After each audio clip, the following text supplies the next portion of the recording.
Tanner, Nikolai. Yep. I'm going to redeem myself. Yeah, do you want to finally redeem yourself? Give us a solid little synopsis of Jurassic Park 3. We see a kid and a dude crash on the island. Alan Grant gets hired to go find the kid, unbeknownst to him at first. And then they find the kid, and then they escape the island. I love it, man. I love it. Fair Let's enough. go. 12 seconds is compared to your first 12-minute one. They got chased by dinos. Yeah. Yes, they did. I guess drama. since I picked this movie, I guess I'll start. So this movie held a lot more luster when I was a kid. It's not like Jumanji situation for me, where I remember Jumanji being way better. But I will say, based on my new experience and like being able to actually judge CGI now, based on what you guys have been feeding me, the CGI in this movie is super rough. Especially during the beginning with the Spinosaurus and the fucking T-Rex. And unfortunately, like, the puppetry use is going further and further down, but that's to be expected as the movies progress. The puppetry is much worse in this one than it was the first I was going to say, with the Spinosaurus specifically, it looks better when it's CG than when it's a puppet. Yeah. Well, not in the beginning, though. There's that one part at the very beginning where it's, like, chasing them, and it, like, pops through the trees and gets stuck. I don't know if you know the part I'm talking about. Nico, do you know the part I'm talking about? Yeah, I don't know what you're talking about. There's that one specific part where, like, pops through the trees and it gets stuck, and that part looked super bad, like, really bad. But overall, it did not look worse than the puppet they had attacking the plane. That's fair. But, I mean, overall, I thought the acting was really good. I thought the plot was pretty solid. I think the idea of the movie, like, what they were trying to do was a really good idea. I just think the execution in a couple areas, such as, like, the CGI and stuff, was a little off. And especially considering the parts where we had some repeats from number 2, where there were definitely scenarios where they should have been killed by dinosaurs. Not necessarily the raptors, even though I definitely think the raptors should have killed them. I don't know if them having eggs really could have changed it all that much. But, like, especially during the pterodactyl part, where people definitely should have died a lot faster than they should have. But obviously, you know, plot armor, they got to progress things. Well, Dylan, what do you mean by what they were trying to do with this film? What exactly do you feel like they were trying to do with it? I liked the idea of them saying this kid got stuck on an island with this dude. They were just supposed to be there to, like, see dinosaurs or whatever. And then it's like, oh, at this point it's been 2 months. You guys should have given up hope. Even like they even stated at the beginning of the movie, like, the U.S. government and the embassy and everything of Costa Rica were like, it's a lost cause, don't worry about it. And then it's like, they go and then, against all odds, they find the kid. They make it off the island despite there being, like, tons of carnivorous dinosaurs everywhere, almost every moment they encounter on the island. But I don't know. I think the plot of the movie is solid, to me at least. I don't think it's like number 2 where there's just random shit happening for no reason kind of thing. Well, give it to us straight at the very least here, Dylan. Do you think that this movie is better than the first one? No. Thank fucking God. I'm kind of on board with what Nico was hinting at just now, where, like, I don't think this was a bad movie. Yeah. I don't think it necessarily justifies its own existence. Yeah. Definitely not. Like, I don't think the story we got was good enough to justify making a third Jurassic Park movie. I don't think it really adds anything to any of this. Like, all we really see, I guess, is at the very end where you see the pterodactyls flying toward the mainland, maybe, and that adds a little bit of mystery. Like, ooh, what are they going to do? Are the dinosaurs going to get to the mainland? That's all. And then they forget about that. They actually don't, which is the crazy thing, because by the time you get to Jurassic World, none of that matters. Awesome to hear. Awesome. But, I mean, I kind of see what you... Because I even stated to Jackson, I was like, just so you know, this is the second island, which is the island from the second movie. So I can see, like, that's not... They just kind of made the movie just to make it. Unfortunately, a lot of the franchises fall into the trap of, like, they think it's popular enough, they think they have an idea, so they keep doing it, and then it progressively gets worse over time. So yeah, and it showed. This movie made significantly less in the box office than either of the other two. Damn. As it showed, it was rather generic and very, very simple with what it was trying to go for. I definitely will give this movie some credit for some of its scenes, though. Like, it definitely had some pretty solid scenes, in my opinion. Like, I really enjoyed when the kid was going across the bridge. and instead of like seeing the end of it, he sees the fucking pterodactyl coming across him. That was really intimidating. I think that was really well done. I think some other areas of the scene with the pterodactyls are pretty well done too. I like the birdcage scene. It was pretty good. Yeah, I think the pterodactyl scene was the best out of anything in the movie, to be honest. That was definitely one of the parts I enjoyed the most. And then also, might get some hate for this one. I actually like the scene with the Spinosaurus at the end when they're in the water. I thought that show was pretty cool, to be completely honest. It was nice, but the puppetry was a little meh. It wasn't that great, but I think like the set piece was cool with the fucking water being lit on fire. The dad at the top trying to like wrestle for his life when they're getting fucking drowned underwater, fighting for the phone. It was definitely pretty intense. I mean, obviously none of them were gonna die, but it's a Jurassic Park movie. But like it still felt pretty intense. I think it was pretty good overall. Up until like the very end, we're like sitting at the side, like, oh, is he dead?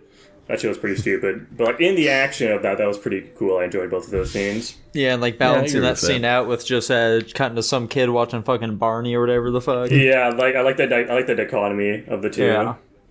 Something I like in the plot of this is I kind of do like that.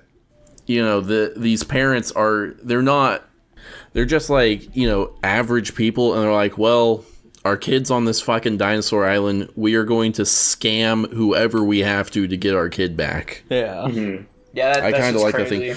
I like that, but at the same time, I fucking hate these parents. They're awful characters. They're so annoying. They are very annoying, yeah. I was also going to say, the problem, though, is bringing Grant just doesn't make any sense. Absolutely not. Well, it's because...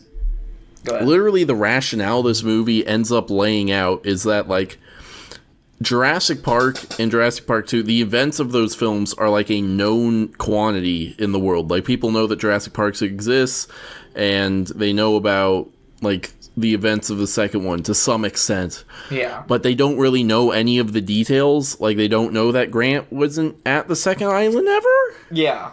Huh? Basically. It's also, like, weird that they're like, oh, well, you're an archaeologist. You've encountered these dinosaurs in real life, so obviously you're the pick to make sure we get our son back from these dinosaurs. Mm-hmm. And I don't... That's like bringing a scientist to protect you from dinosaurs. He can explain to you what they're gonna do, but like, he's not gonna protect you from them. Yeah, plus he like doesn't have any reason to want to help these people at all after they've blatantly just lied to him about everything. Like they could like touch down on the island, and like as we saw, he has absolutely no interest in helping them find their child. So like he's just basically dead weight. I mean, like he definitely helps them in the end, just because of course he does. But like in like a realistic scenario, there's like no reason for him to help them at all, and he should just be like focusing his entire intention on just escaping. Just I got a question for you guys. Go ahead. Would you have rather Jurassic Park 3 have been a movie about the kid surviving on the island for 8 weeks? That's literally what I said while we were watching the movie. I was like, oh man, I can't wait for the fucking prequel of this movie where it's just about this kid surviving here. So you're saying I think I would have preferred, like, if this movie just didn't exist, it was just about that kid surviving there instead. I think that would have been a more interesting story. Yeah, they really just wanted to fucking force the old actor into it because they're like, oh, we need this guy back in there. Yeah, wait till you see the next 3, Jackson. Oh, boy. One thing I did say, mentioning the beginning, was, and this was kind of a minor thing, but I was, like, I didn't really even explain it, but I was like, yeah, and, like, the way that planes work... And the fact that, like, how fast they thought they were going to take off, they definitely didn't just nick the dinosaur and, like, fly into some trees. I don't care how fast your reaction speed is or how fast that plane's going. You're not missing a tall-ass dinosaur with another whole-ass fin on top of it and barely, like, scraping it. Also... Why not? Well, for one, planes don't pull up that fast. Especially a dual prop plane. That shit's unrealistic. Well, maybe they just pulled up sooner than you thought they did. I mean, maybe, but the way that they animated the scene, they're like, oh shit! And then they just pull it. Obviously wasn't the case. And also that dinosaur should have definitely been injured in some way, considering there was blood all over the front of the plane. Mm-hmm. But, like I said, a minor thing, to say the least. Now, one minor thing that I personally have, why do the writers of these films just really like their characters playing around and shit? They sure do. They thought it's funny. They thought it was a funny scene from the first movie, so they thought they can get some mileage out of it in the third one. Throwback. But like on top of that, during that same scene, they show the fucking demon dinosaur walk up to them. It just kind of looks at them and just walks away. What the fuck was the deal with that? It smelled the shit and was like, "Oh, there's a big scary one here." No. Is that what it was trying to convey? That definitely was what it was supposed to be, but it was a very goofy way of doing it. But then doesn't it do like a really exaggerated snorting sound? Maybe. I mean, to be fair... The big thing there, though, is that if that is what they were trying to demonstrate, what was the fucking point of that scene then? Because that doesn't come back into play later. No, it definitely doesn't. Because I think... That's a good point, actually. Regardless of that, like, I don't think any carnivore would, like, smell... Because he obviously sees there's food there. I don't think it'll care if it's fucking covered in shit. I think he'd still at least kill them, because it's just a predator's thing they do. So I don't know if I agree there. Well, regardless, what I'm trying to say here is that scene was for naught. It definitely didn't need to happen, like Nico was saying. Because they also, like, bring up the fucking T-Rex P or whatever earlier. Do they do anything with that ever? No, he just has it. Would that be a deleted scenes? Is that a Chekhov's gun thing? Is that like when you pick up an item in a video game and you never fucking use it? There's got to be a better opportunity. Yeah, exactly. I'll keep this major healing potion for the final boss fight. To be fair, I thought the fucking T-Rex P was what he used in the smoke grenades. That's what my child brain logicked when I was watching the movie after I'd seen it the first time. He does just say he uses just straight smoke grenades. Yeah, and that was the last one. But yeah. So, how'd he get that pee though, guys? How'd he do it? You don't want to know. I assume he smeared himself in Tyrannosaur shit and just hung out in the, like the bathroom area it uses. Oh yeah, I don't think dinosaurs have bathroom areas. I think it's just wherever they please. I don't know. I could believe if they have like sort of an area they typically use to go, take a shit and stuff. Possibly. Do you think animals get upset when they step in shit? No. They're like, dang it, I stepped in shit. Or they're like, just mud. I mean, cats wipe their feet when they finish using a litter box, so I think they maybe do mind having shit on their feet. Yeah, I feel like animals are pretty clean creatures sometimes. I mean, cats, I've seen cats do it. Dogs definitely don't do it unless you train them to, so I don't think that's a thing. Yeah, dogs will like roll around in their own shit. Yeah. They're filthy creatures. No, they're not. You take that back. They eat their own vomit and stuff, dude. They're trying to be efficient and not have somebody clean up their mess for them. They're trying to be courteous. I guess that is one way of looking at it. That's the only way, I guess, the only rationale I can come up with.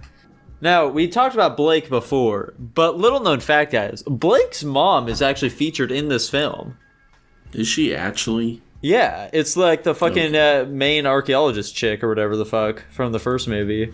Really? Yeah. Blake's mom is Laura Dern? That's the one, dude. It's Laura Dern. Damn, that's crazy, She eventually changed her last name, but yeah, it's Laura Dern. That was Blake's mom. Now, do you think that fucking main guy is fucking cucking Laura Dern's husband in this film? I think it's heavily implied. Yeah, I think it is heavily implied. Also, what the fuck what was with that Deus Ex Machina bullshit at the very end of the movie? What did she do to get the entire military just to waltz on up in there? Yeah, I was thinking her husband mentioned working for like the parks department or some shit. That's a lot of firepower they brought regardless to rescue like 4 people. Yeah. I mean, it's a lot of fucking dinosaurs that could eat them, so it's understandable, Jackson. That's true, but they brought like a fucking battalion with them. Yeah, raptors are fucking dangerous, man. They've got like tanks rolling up and shit. Those are amphibious vehicles, not tanks. They're amphibious vehicles, not tanks, nerd. Shut the fuck up, Jackson. Be educated, nerd. Yeah, that's right. Anyways, ranks. Yeah. Anyone else got points about Jurassic Park 3? Not really. Tanner? Raptors looked pretty good usually. The way they use the raptors is dumb, and the horn thing, that shit was stupid. It's not a horn, it's part of their nasal structure. Shut up. It's still fucking stupid. Oh my god. Whatever, guys. Alright, so ranks. I'm giving this a C-. Now, I definitely think this was better than the second film. However, I'm giving them the same rank purely because I do later intend on ranking the second film down a bit here. Oh. Yeah. Funnily enough, I'm doing the exact same thing. I'm putting this one at a B. There we go. Okay. I don't plan on ranking the second one any different, at least right now. I haven't looked at my ranking of that one, to be completely honest. But I am giving this one a solid C. It's a very average film overall. It's kind of a nothing burger for me. Yeah. All of it's Dylan, you're positive putting that this way. in a S, right? No. What I'm are you giving giving it. I'm giving it an A. An A, okay. Crazy. And that puts it at a B-. I'm fine with that.